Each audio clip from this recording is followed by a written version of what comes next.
Welcome to Magical Reawakening Radio. I'm your host, Megan, and I am so glad you're here. If this is your first time listening in, watching, welcome. I'm so glad that you decided to join us.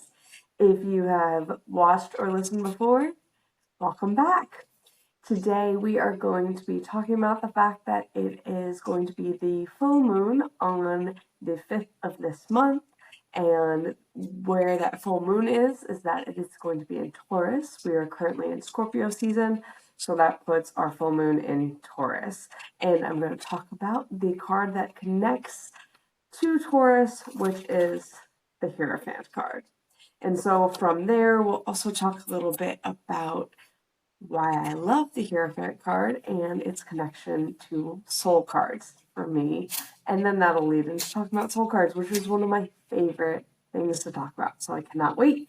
And at the very end, I will pull a tarot card for what we might be able to do to help really utilize the energy of this full moon. So I'll give some examples, but it's always nice to hear from the tarot on our weekly pull. I'm recording on November 3rd. Normally I record on a Friday, or normally I record on a Wednesday and I release it on a Friday. So this would have been released on Halloween. However, I love Halloween and we were very busy getting ready for all of the Halloween festivities that were going to be happening, and I had a minor cold. So last week was not having it. I decided it was better to put it off and wait a little bit to record just before the full moon and made sure that I really got it out for that, because I love talking about the moon cycles and I love talking about these full moons and new moons especially. So I wanted to get this out in time for the full moon. Now, the full moon is in Taurus this month. And so what that means is that it is connected to the major arcana card, the Hierophant. Now, the Hierophant could be also considered the Pope card. That would be the person that would really be best represented by what this card shows up as here and what the intent was when this deck was created. So, who is the Pope and why is it connected to Taurus? Taurus is all about our long-lasting traditions and feeling steadily into that. It is an earth sign, and so it's very rooted, right? We're grounded energy.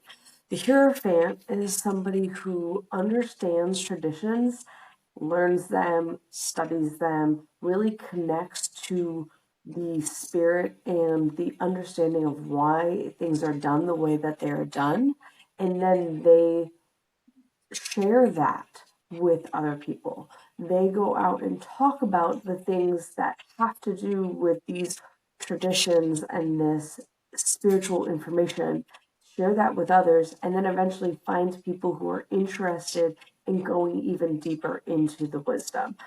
You can see they have a pair of keys here on the bottom of this card. And the keys really represent the fact that the Hierophant is here to share keys of knowledge and wisdom with people. And so you can really feel into that, especially during this time of year where we're in this, things are slowing down. We're very much trying to feel rooted. We've got the Death card, which is very much of a shedding, ending of cycles, right? And so then when this full moon shows up, with the brightest illumination that we have during Scorpio season, and it's all about the Hierophant, it means like, hey, things are ending, but what is lasting? What is showing up and is going to be here in the long term for us? Sometimes, because the Hierophant is tied to the Pope, a lot of the times people think of it more as almost like a gatekeeping card. This is the person who hides the knowledge. This is the person who keeps it behind, these situations where, only they know the spirit and only they can share it. But really, he has these two people here who is clearly sharing the information with, and the keys are right there to be shared with them so they can take the keys of knowledge and wisdom and roll with that. Right? And so if we can separate the idea of the Pope being a person who's in charge of a religious organization that is, yes, very secretive and can be very much feeling like we are the only ones who know what's right and we are going to keep that right. And instead, we kind of look at it more in the way of how can we instead be a keeper of wisdom that then shares it with others, right? So we actually can remove the idea of it being the Pope and whatever negative things we might think about the Pope, and instead look and think of it as a teacher who is here to share spiritual wisdom and knowledge with us. Okay. And so with the full moon is all about us being able to really see what is coming about. It is the best time for us to really check in on what is it that we've been trying to grow and nurture and manifest, and how is that showing up, and really finding times to be appreciative of the manifestations that are showing up in our life, which is really great that we get to do that every 28 days, because sometimes things can feel a little bit off in the world. And so if you have a day where you're thinking like, hey, the moon is full, I'm going to sit and think about all of the good things, and it's just one day a month, sometimes that's all we need to help really propel us forward back into our thinking of, okay, look at these good things that are happening for me, with me, in my goals. This is great. And so then we can then kind of help that snowball effect of, as we look at more positive things can show up. And so this full moon is really a great opportunity to kind of look at what wisdom do you have in this moment that you can share with others? What is it that you've been able to grow and nurture in regards to things that you know personally really well? What is it that you would speak for hours on if somebody were just to sit down with you and wanted to know about your special interest, right? Your special interest topic. What is it, and how much do you connect to that, and how much would you love to have that as a part of your life with other people involved? And that's the fun thing about the Hierophant, is we all have, well, it's the fun thing about the tarot.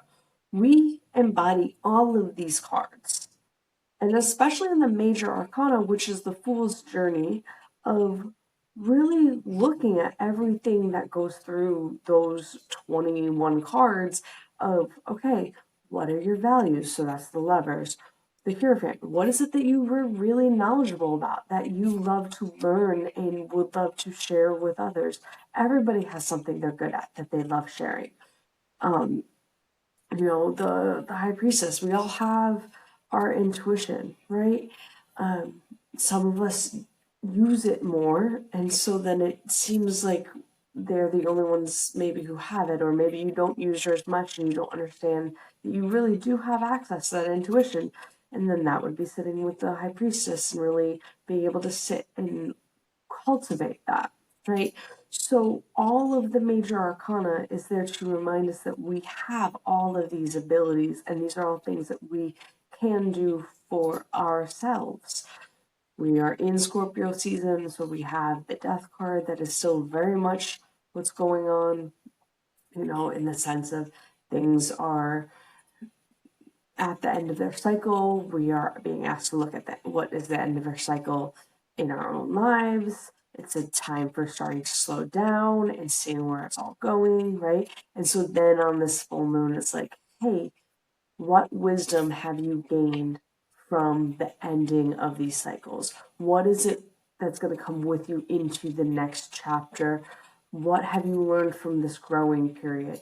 What knowledge are you willing to share with others, or can you share with others, or do you want to share with others, right?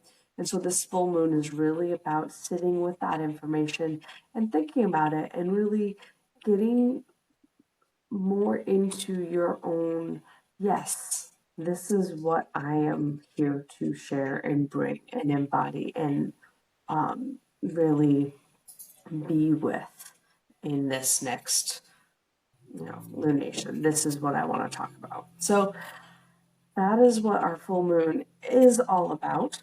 If you also want to think about some of the other cards that might be worth considering, so because the Hierophant is number 5, what we can also do is look at the other 5s in the deck. And the interesting thing for me about the 5s is that 5s show up, and often it's less about what you see and more about what is it that this could mean instead. So with, let's say, the 5 of Wands, when the 5 of Wands shows up, we have 5 people who are very well dressed, all swinging big staffs at each other, right? So they're in a battle. But because they're dressed really nicely, this probably is not an actual battle that is, life or death. This is something where people are practicing, right? And so you look at it first and you're like, oh, turmoil, strife, struggle, conflict. And then it's like, okay, but is this conflict actually a life or death conflict, or is this just something where maybe you can disengage if it feels uncomfortable, or maybe you're practicing and learning, right? And so it's less about, oh, it's the conflict, and more it's about what are we learning from this, and is this worth it? With the 5 of Swords, swords are all about our thoughts and our words. And you can see, if you're watching the video, you have one guy who has 3 swords in his hand, and there are 2 swords on the ground, and there are 2 people who are in the distance away from this person. Often the person in the front is not considered to have a pleasant look on his face. It kind of looks mean, or some might say like it's almost like scheming type look. And so when you look at the 5 of Swords, often it's like, well, whose perspective are we looking at in this card? Are we considering ourselves a person who doesn't look very nice and now has 5 swords in his hand? And are we worried that people are perceiving us as this person? Or are we more concerned that we're the person in the back where somebody has said something to us, or they're thinking things about us that we don't like? And so the 5 of Swords is always this opportunity to kind of look at the reframe of where are we in this conversation. Often I find the 5 of Swords shows up when people are worried about speaking their truth because they're worried they're going to hurt somebody else. And so then it's a reminder to come back to yourself and be like, okay, how are we saying it? And in what way are we saying it? And we can often only say what we have to say. And as long as we're saying it from a place of love and compassion and honesty, then the way somebody else perceives our words is not really our job to worry about. Okay, that's 5 of Swords. With the 5 of Cups, we have one person who is staring at 3 cups that have been knocked over on the ground and the wine has spilt out of them.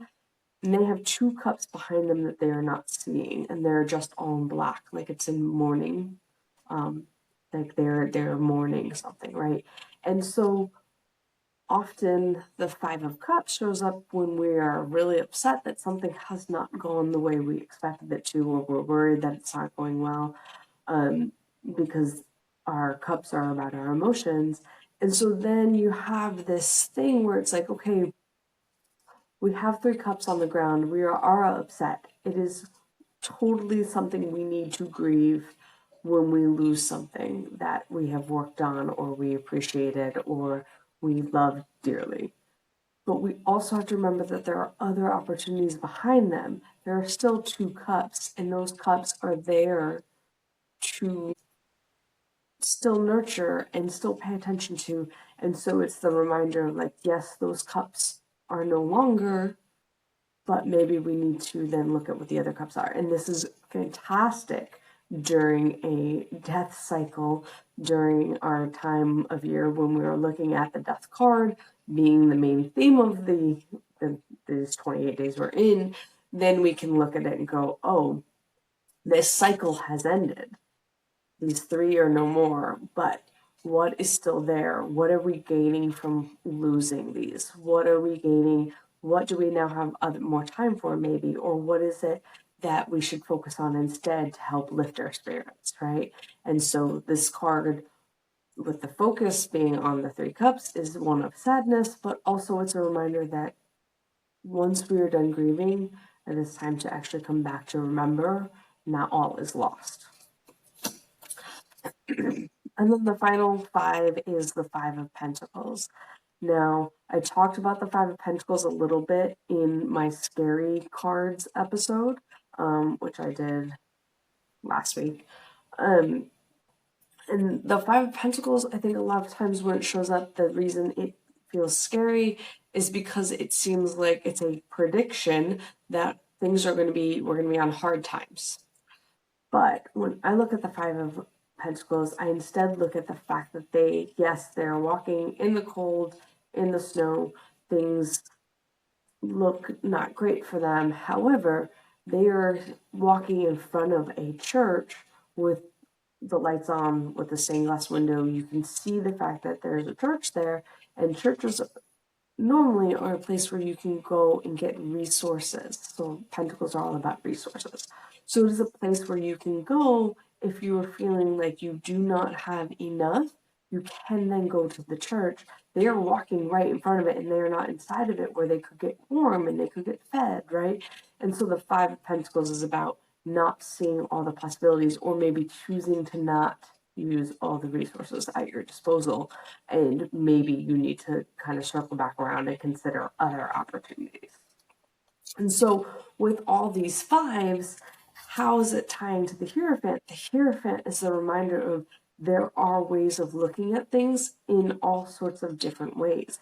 When we consider a lot of spiritual information, things sometimes get twisted and warped into other ways, and to ways that feel like they benefit certain people and not others. But if we come back to the classic message, back to the key core information, it's knowledge that can be shared with everyone that can be really beneficial. And so when we're trying to better understand the Hierophant, we can look at those 5s and really look at, like, hey, when we have a 5 show up, what else are we not seeing, and how else can we look at this situation, and how can we work with this in a way that's different than my initial perception of it. And so often with a lot of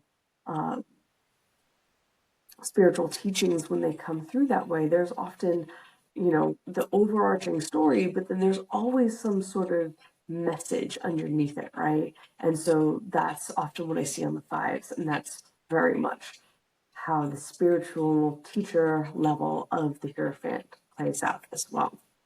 So things to keep in mind this full moon, what is it that you really feel like you're here to share with others, that you feel inspired by and that you're excited by and you want to really tap into? And then really, what is the underlying message behind whatever's going on, and how can you tap into a deeper, better understanding of the situation?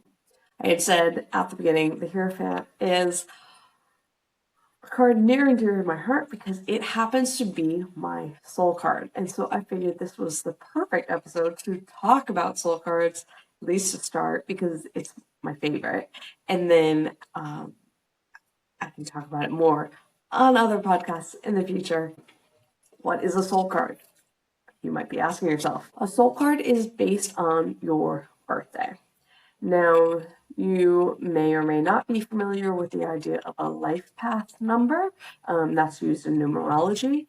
It's very similar to that.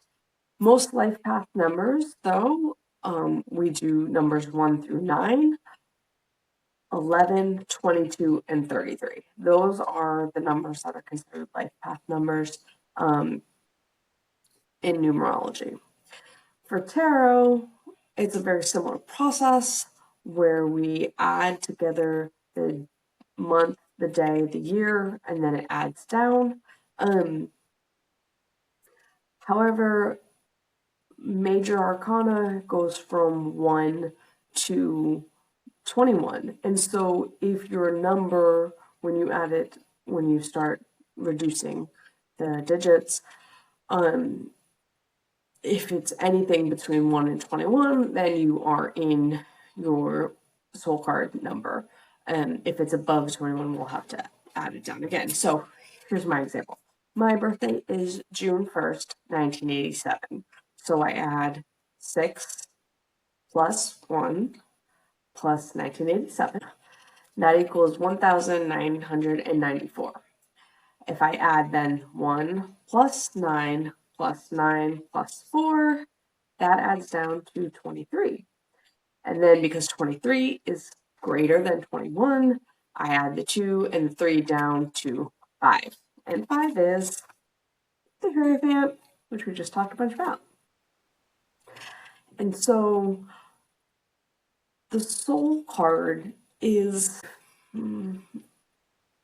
it's similar to when you find out what your sun sign is in astrology. If you've never known what your astrology is, and then you used your birthday to find out what your sun sign is, and it gives you a nice little flavor of who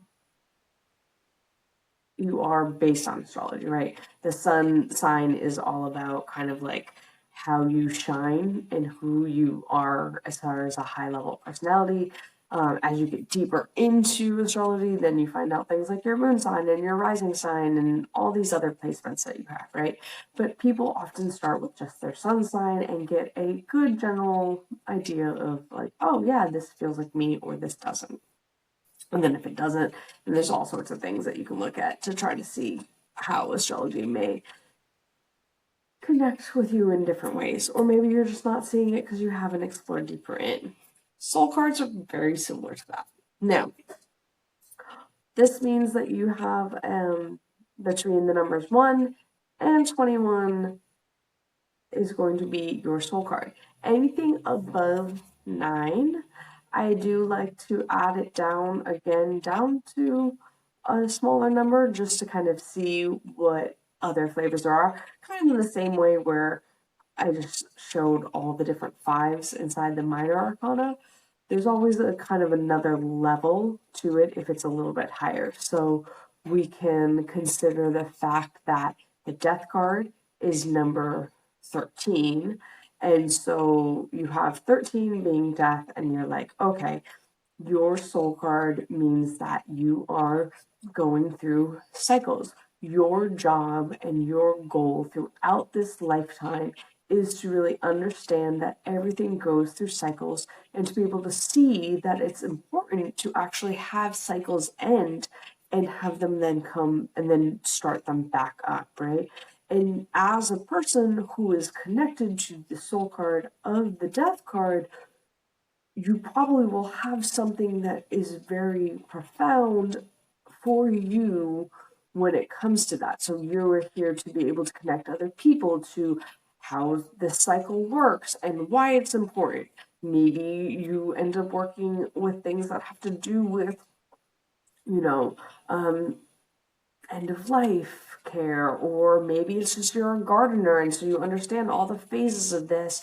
But it's always something that really is very important in the knowing of the cycles. And you can find that if your life is feeling a little bit off, if you connect back into seeing like, oh, is there something that maybe I need to be shedding today that I haven't, really been paying attention to the fact that this is done for now and I'm ready to move on.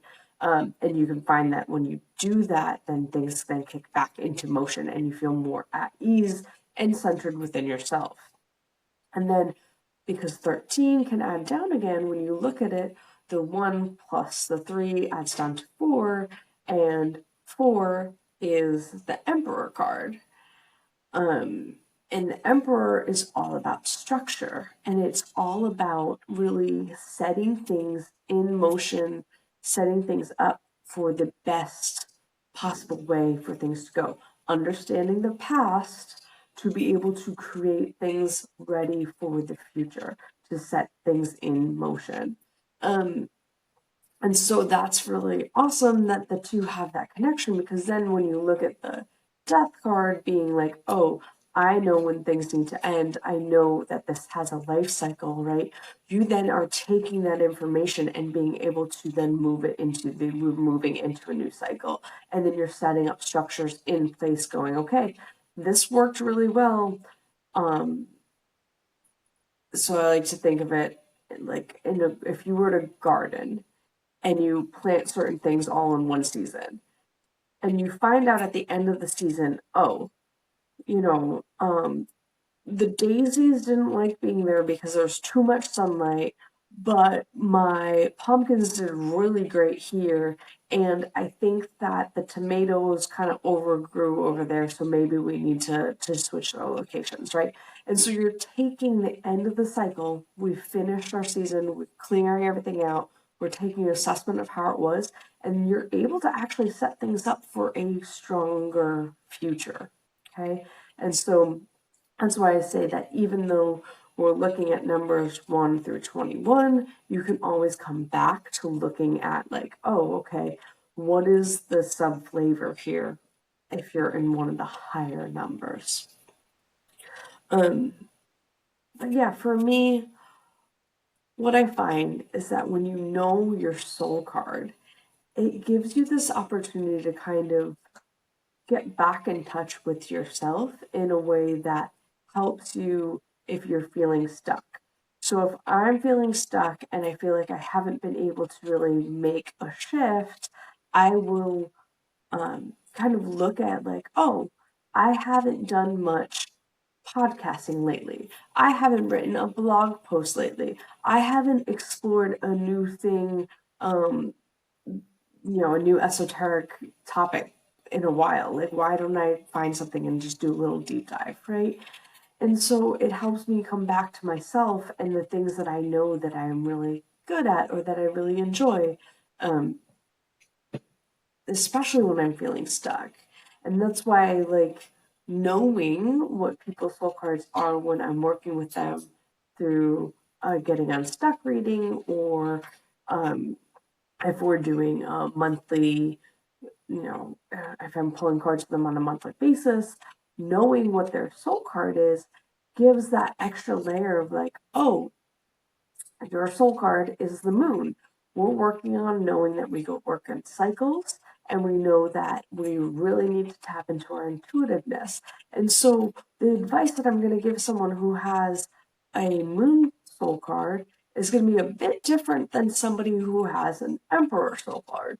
The emperor soul card, I'm going to be like, hey, you need to set up your structure because you've worked better when you know that you've set things in place to set you up for success in the future. A moon card, I'm probably gonna be more like, hey, when was the last time you tapped deeper into your intuitive knowing and paid attention to where you were in this cycle of growth? Have you rested recently? Is it a time where you really know what you're doing and you feel strongly about your intuition? When was the last time you went and just sat and meditated for a little bit to tap deeper into the wisdom you have within you, right? And so those knowing what soul card drives you can help you come back to what might be the right way to take this on today.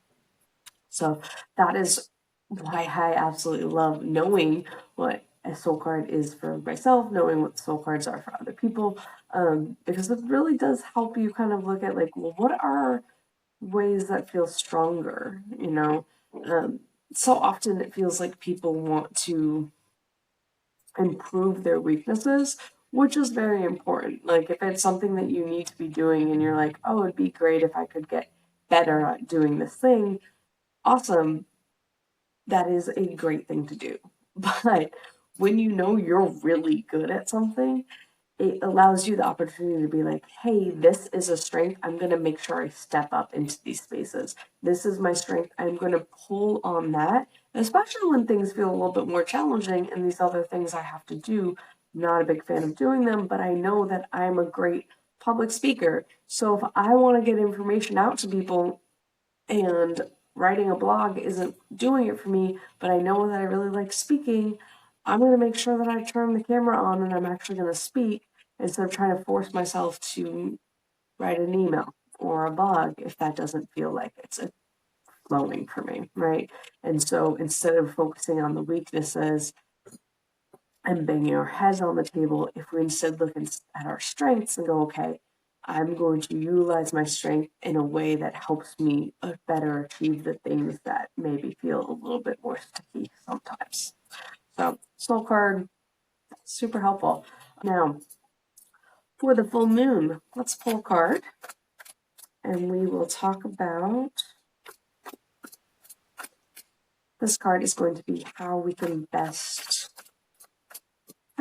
work with the full moon energies. And the advice is the King of Wands. Now, Wands, all about our creative energy, our passions, the things that really light us up, things that, the fire in our bellies that make us want to move forward and really make actionable things happen. And so when the King of Wands shows up, the Kings are all about taking action that can be seen on a large scale. And not always that you're going to see the impact of it, but others will see the impact you are making. And so this full moon is, the suggestion is to actually work with your creative energy in a way that makes you feel like you are taking charge and really showing up in a way for yourself and your community that feels like it's going to move the needle for you. And then with it being the full moon in Taurus and that Hierophant energy, really let's look at what makes you feel passionate and creative, that you really know a lot about, that you just need to share with others, okay?